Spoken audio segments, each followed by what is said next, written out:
1. The phone rang sharply, a shrill sound that made me jump and drew an obscenity from my lips. I opened one eye and studied the old-fashioned clock on the bedside table. The numbers did a somewhat blurry dance before revealing it was 3 in the morning.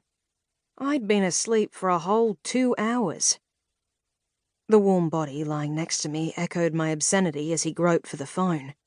He hit the answer button and then said, voice husky with sleep, "Ranger Aiden O'Connor speaking. How may I help you?"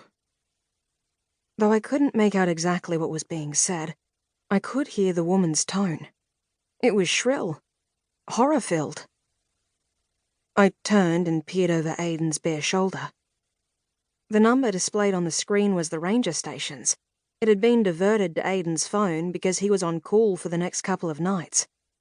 While there were 7 rangers within the Phelan Werewolf Reservation, Aiden was head ranger and seemed to believe it was his duty to take the majority of night calls. His dedication to his job was one of the many things I admired about the man, but it was at times like this I couldn't help wishing he'd share the shift around a bit more.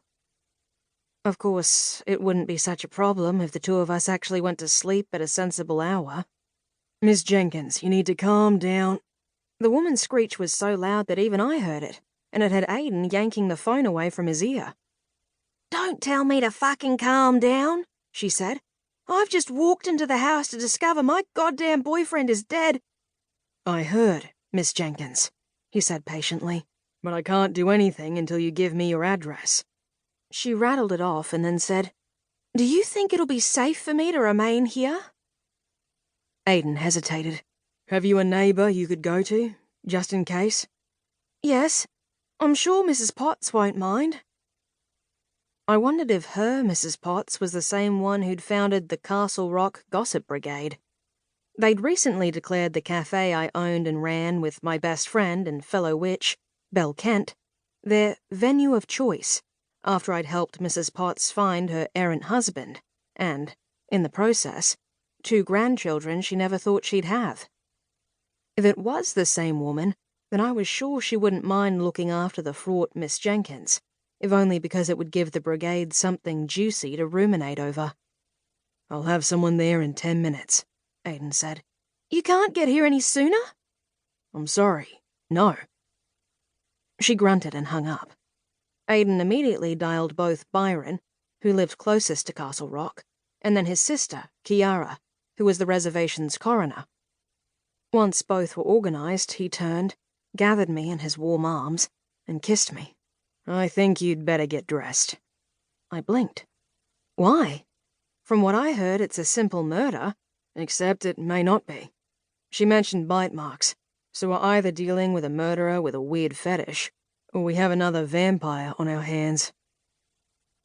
I doubted it'd be a vampire, if only because Mayelle Dufour, the woman who owned and ran the Emigre nightclub in Castle Rock, happened to be a bloodsucker, and certainly wouldn't appreciate another vamp stepping into her territory.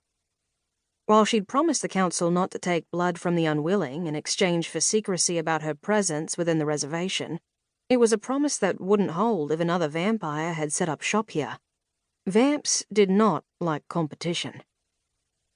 But I couldn't say any of that to Aiden, as the council hadn't yet seen fit to advise the rangers about Mayelle. I certainly wasn't going to.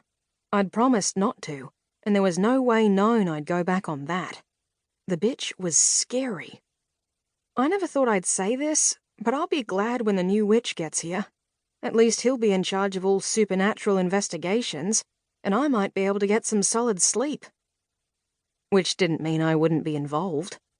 Aside from the fact the psychic part of my soul, the part attuned to evil and that kept tossing prophetic dreams of doom and disaster my way, kept suggesting this reservation was mine to look after, there was the whole wild magic factor to consider. Or rather, the fact that it had somehow become a part of me, a part of my very DNA.